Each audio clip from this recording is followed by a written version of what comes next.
Na na na, diva is a female version of a hustler. Before she was the diva, Divas getting money. Before she was the queen bee,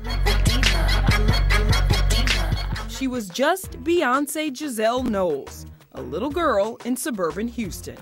Beyonce was really a quiet kid, kind of to herself. Hoping to get Beyonce to come out of her shell, Matthew and Tina Knowles sent their 7-year-old daughter to Darlette Johnson's dance studio. Harder, harder. When you first saw her and she first came in, I mean, did you even notice her? What I didn't notice about her is she was very shy. You would ask her, what's your name? Beyonce Knowles. You could barely hear her speak. I said, can you say your name again, sweetheart? Beyonce Knowles. But on the dance floor, Beyonce would dance so hard that she would lose her costume pieces. Sometimes her hat would come off because she was fierce. It was here that Beyonce created her now famous alter ego. No, that's Sasha Fierce. Yes. That's who that is. When she got on the stage, she became a different person. But no one knew Beyonce had a secret. I hummed the song, and she finished it, and it blew me away. And I stopped, and I told her to sing it again, and she wouldn't sing again because, once again, she was very quiet, very shy. And I promised her $1. And she sung it again, and I was floored. When her parents came to pick her up, I told her, she can sing. She can really sing. A multi-million-dollar star was born. And I remember her sitting on the floor, and I'm telling her, you're gonna be so big. And I remember she was looking up at me. I said, you watch. The world looks good. At local talent pageants, the pint-sized powerhouse quickly made a name for herself. Before Beyonce's name was even called, the whole audience was rocking her name, sounding her name. Beyonce, Beyonce, Beyonce. Everybody listen to me. Yeah.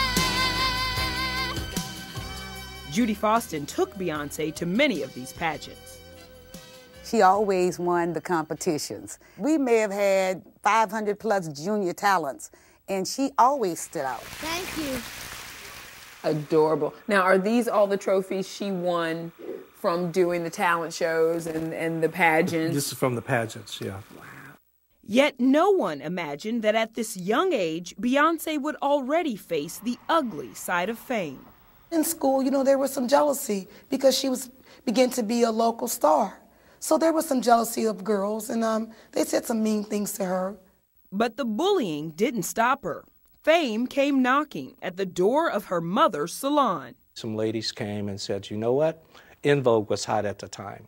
And they said, we'd like to form a version of En Vogue, but a younger version of En Vogue. And we would like to have Beyonce be the lead singer of the group. Girls' Time was born. Beyonce teamed up with a group of 6 girls, including her cousin, Kelly Rowland. Beyonce was kind of the pilot of the group. If they got tired, she would encourage them. I call her the energized bunny because Beyonce keep going and going and going. I don't care everywhere he goes. From the local spotlight to the national stage. These Girls' Time, ended up going to Star Search, ended up competing against some 40-year-olds. A perfect score, the challenger Girls' Time receives.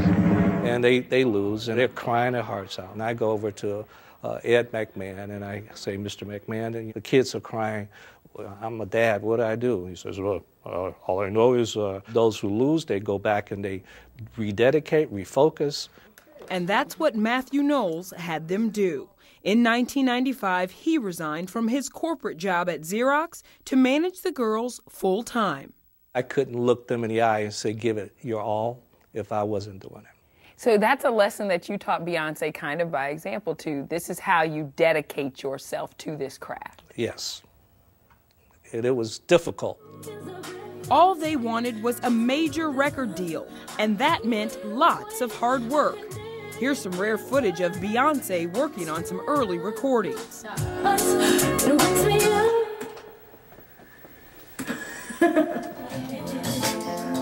Dwayne Wiggins was their producer. Beyonce automatically stood out, and I mean, everybody would say that because she simply was a very focused young lady. That focus paid off with a big record contract. Michael Malden was an executive at Columbia Records. We could tell she had pipes, and we could tell, you know, again, they were young pipes, and because that's what you want to do is try to find groups that you can incubate and put in the incubator and just kind of develop. The group settled on a name, Destiny's Child, and the hits started coming, like No, No, No. To come get my love, all here for you. Destiny's Child was on the express ride to the top until... What happened was the girls wanted new management, so that was pretty tough for Beyonce because her father is manager. The two members who wanted Beyonce's father out were quickly replaced. Beyonce was, the one who got the black eye for it, very, very, very unjustly. Beyonce became public enemy #1 with fans and the press, even being called a blood-sucking diva. The criticism was nothing new for the girl who was bullied at age 9 for her talent. But now, 10 years older, Beyonce was stronger. Her song said it. She was a survivor. I'm a survivor.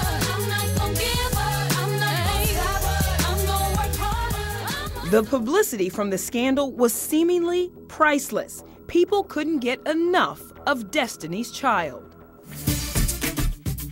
By the 2001 Grammys, Destiny's Child seemed unstoppable, or at least that's what everyone thought. When we come back, Beyonce goes off on her own.